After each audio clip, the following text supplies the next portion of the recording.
Hello, Slicey Dicers. This is Brian with another knife review for you. Today, I have the Quiet Carry IQ. This is a knife I've had quite a while, actually, but I was kind of waiting to review them until they were back in stock, which they are. They actually just came back in stock with all the versions, according to their site, as I'm looking at it right now.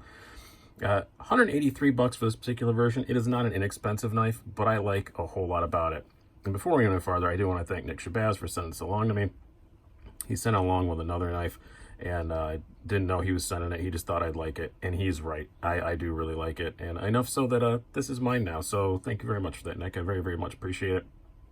It is a super cool knife.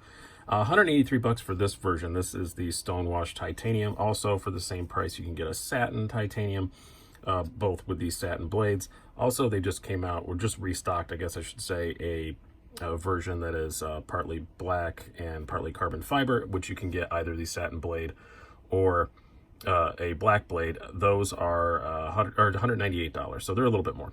But I particularly like this version. I think this is the one I would have chosen anyway. And it's just a great design. I really like it. As the company name would indicate, they kind of specify in stuff that's not too over the top, that's not going to bother anybody, it's not going to, kind of discreet things. And this definitely fits that bill. This nice sheep's foot blade in Elmax, as I said, isn't really going to intimidate anybody. It's not very long, 2.9 inches. It's not a huge, giant blade.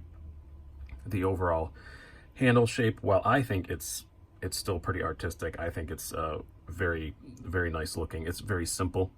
It doesn't need crazy stuff on it. It's gonna, even the black and carbon fiber one, still a very simple design. It has the typical 4 holes that Quiet Carry puts in almost everything. It's kind of their signature, and I think it looks pretty great on this knife. Awesome deep carry clip, very small, very minimalist. If this is in your pocket, completely disappears. Nobody's going to even know that it's there. The 4 holes again on the other side. All decent hardware, very good quality. I'm quite impressed with it overall, as far as just the looks and the quality of it. It's very much impressed me. It has become one of my favorite kind of gents carry knives. I am in the entertainment business, so sometimes I do want something that no one's going to know that's on me, because I'm in places that, you know, people might not like that. So I like it a lot for that. It is a knife that I carry a lot in those situations. I think it's just a great, cool design. Let's do some specs and size comparisons before we get too much farther. You have a blade length of 2.9 inches, overall length of 6.6 inches. You have a blade thickness, very slim, just 0.90 inches, all you need for a knife like this, and a weight of just 2.2 ounces. Also a very slim handle that I did not measure, so let's just do that right now. I have my calipers right here. Yeah, just 0.375, so very slim. Works really, really well. Now, talking about more specific things about this knife, the blade. As I said, very thin blade stock, Elmax. That's awesome. Not too thick behind the edge either. 18 thousandths. There are knives you see that are thinner now, but with this thinner blade stock, that's perfectly acceptable. It is this kind of sheep's footy blade shape. Of course, doesn't have that much for piercing. But you know, I do have to say, when you look at the tip of it, it's not super dainty or anything like that. For a blade this thin, not bad at all. It is a very, very useful blade. Very, very sharp. I don't know if Nick sharpened it or not, so I'm not really going to comment on that too much.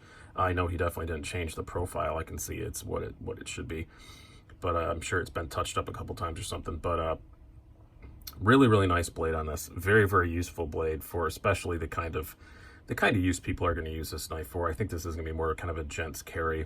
Yeah, you're not going to be, the odds that you're going to be hacking through acres of cardboard with it are unlikely. It will do it for sure, but it's much more capable than you would think it would be for a knife like this. But yeah, excellent blade for a gent's carry. Really, really do like that. Ergonomically, also, it's surprisingly good. That was one thing in pictures I was really wondering about, but I can still get all 4 fingers on it. Barely. I do have pretty skinny fingers, so not everybody's gonna be able to. Does fit in the hand well.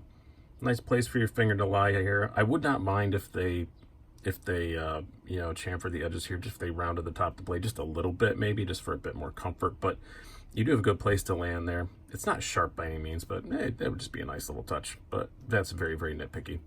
Other than that, everything's fine. I don't have any hot spot from the clip or anything in my hands. Really like it. Very easy to use, very comfortable to use. And that goes on to the carry. As far as the carry goes, I don't have yield wranglers out. I still have not replaced them, but this is it disappears. All you see is just that very small clip.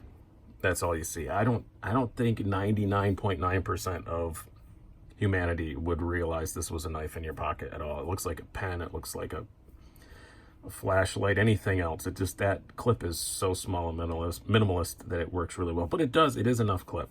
I know it looks small and you think, oh, is that enough clip? The knife only weighs 2.2 ounces, so that's plenty of clip. Tension on it's good. Slides in and out of the pocket easy. Really like the clip on this a whole lot. I will say, I said slides in and out of the pocket easy. Slides in easy. Sliding out, I do normally grab it on the sides to pull it out, but I do that with a whole lot of deep carry clips. That's not necessarily indigenous just to this model. I do grab the sides of it, but it's easy to get a hold of it that way and pull it out. If you're putting tension on the clip, it is a bit harder to get out. But I think it carries fantastically well. I really like it for that. As far as the action goes, I will say when I got this, it was the detent seemed a bit strong. This is one of the first knives I used, the new KPL Heavy, which I have not done a review of yet. I did not adjust the detent or anything. I just tore it apart and serviced it, and I put some of that KPL Heavy on the detent ball, which that is what it's designed for because it sticks to it better. And now the detent on it is just about perfect.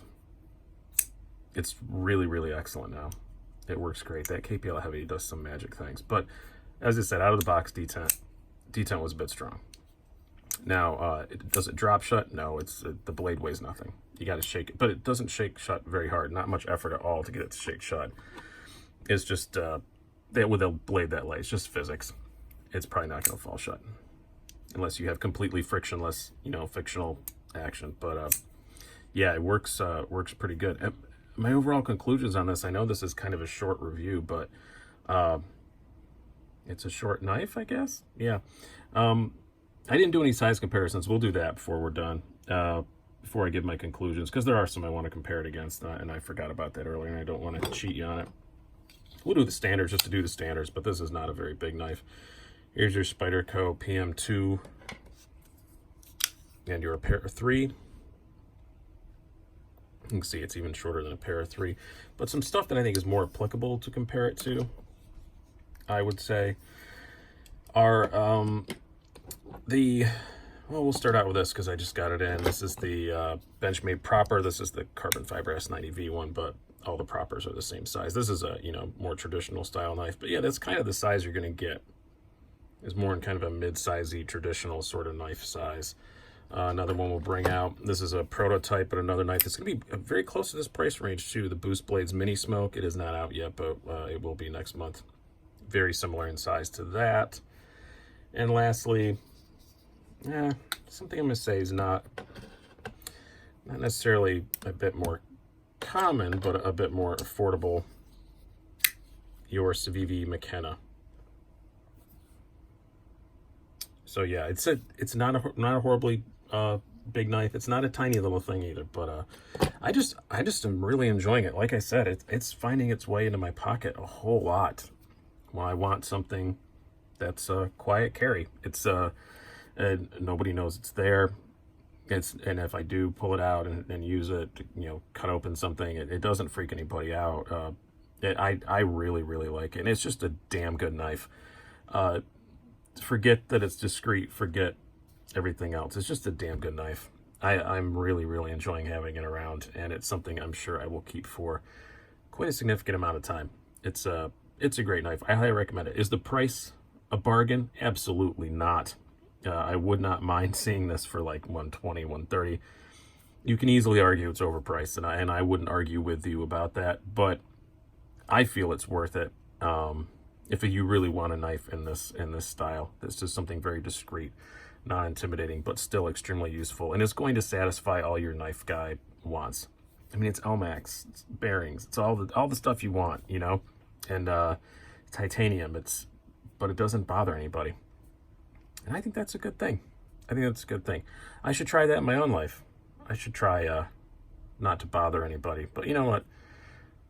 Bothering people is kind of amusing sometimes, so I probably won't take up that advice. But yeah, I will link down to Quiet Carry down below. Go check them out.